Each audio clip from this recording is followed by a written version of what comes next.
session notes, and it's complicated and it involves a lot, and I'm really struggling just like summing this up because there's so much into session notes itself. It's worth spending time if you're starting. Yes. If you're brand new, even it's worth. Anybody. Yeah. But that's what I'm saying. Like whether you're realizing, oh, I need to really clean up my session notes, like we really need to work on this.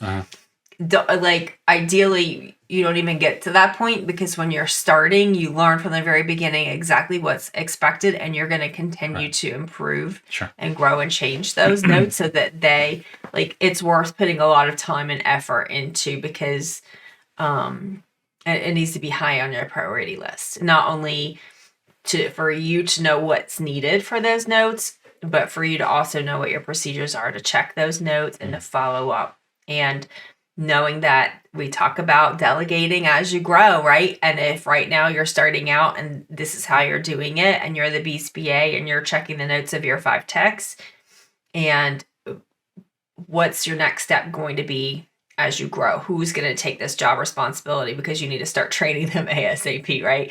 And then still, how often are you going to have your eyes on these things? Yeah.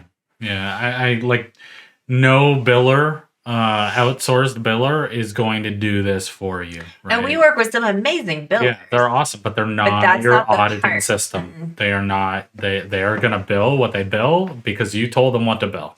And if something comes back and it's not a billable service, it was the wrong time, the notes are bad, there's nothing the biller can do about that. That's your problem. And we had an in-house biller, and over the years especially, she was not a BCBA or RVT.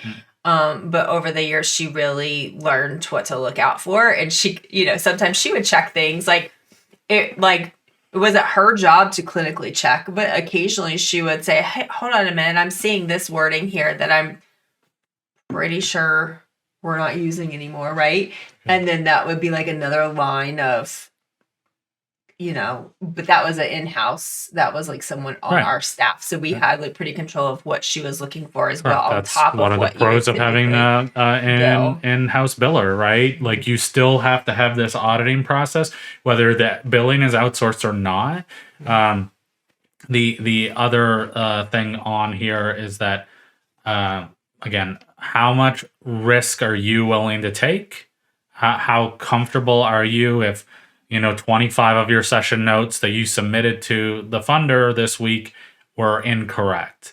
And so this is something like, if you're listening to this and you're feeling some anxiety, that's normal, that's okay. But it's that anxiety, I hope, can point you into a direction to change what you're doing.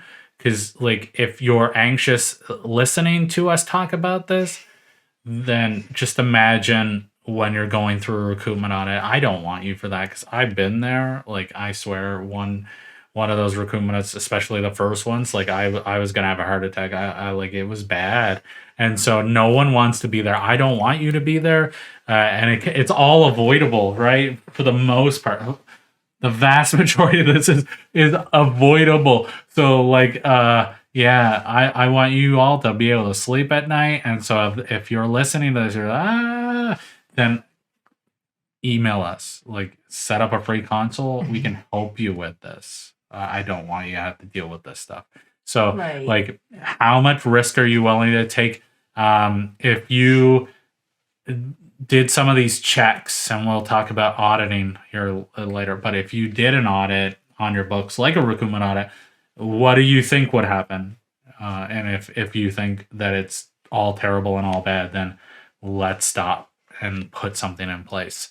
And if you are starting your practice, this, like you said, April, you have to consider these things and what processes you're going to put in place to reduce the risk of these very real things.